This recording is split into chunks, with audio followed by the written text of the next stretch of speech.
Doctor Shafiqur Rahman Masud বলছে যে 90 দিনের মধ্যে চুরি ডাকাতি সন্ত্রাস দূর করবে। তারেকের কথাই শুনি। যে দেখে জামায়াতের বেশি ঠিক, যেটা ভালো দেখবো ওটাতেই ভোট। আগামী ত্রয়োদশ জাতীয় সংসদ নির্বাচন কোন দল ক্ষমতায় আসলে দেশ সুন্দর এবং সুষ্ঠুভাবে চলবে আপনি মনে আমগরিনে তো এখন বর্তমানে যে তারেকের কথাই শুনি। এই সেই এখন আছে দুইটা, একটা হচ্ছে ধানের শীষ আর দাড়িপাল্লা। আপনি কোনটা চাচ্ছেন? ভাই বাবা দাড়িপাল্লা কেন চাচ্ছেন? আগামী জাতীয় সংসদ নির্বাচনে কোন দল ক্ষমতায় আসলে দুর্নীতি মুক্ত দেশ গড়তে পারবে মনে করছেন আপনি? এবার আচ্ছা, ভোট কাকে দিবেন? ভোট যে দেখে জামায়াতের বেশি ঠিক।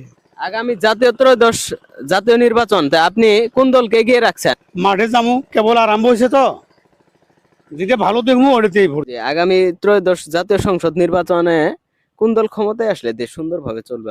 এনকার দল তো দেয়া হয়েছে, মনে করেন এনকার মনে করেন জামায়াতে ইসলাম দরকার। ডক্টর শফিকুর রহমান মাসুদ ভাই বলছে যে 90 দিনের মধ্যে চুরি ডাকাতি সন্ত্রাস দূর করবে। তা আপনি সেটা কি মনে করছেন, তারা কি 90 দিনের মধ্যে দূর করতে পারবে? যেহেতু কয়েছে ইনশাল্লাহ ওটা পারতে পারে, ওটা করতে পারবো না। জান্নাতে কেউই জান্নাত, দুনিয়াদারি জান্নাত কেউই দিতে পারবো না। আল্লাহ চোর সন্ত্রাসী মুক্ত হবো, ভালো নারী মহিলারা পর্দা হিসেবে চলতে পারবো। আগামী নির্বাচন আপনি কোন দলকে এগিয়ে রাখছেন? এই তো জানতে ছিলাম। আগামী জাতীয় সংসদ নির্বাচনে আপনাদের এলাকায় কোন দল এগিয়ে আছে এখন পর্যন্ত? বিএনপি বেশি আছে। আন্ডি আন্ডি কোথায় দিবেন?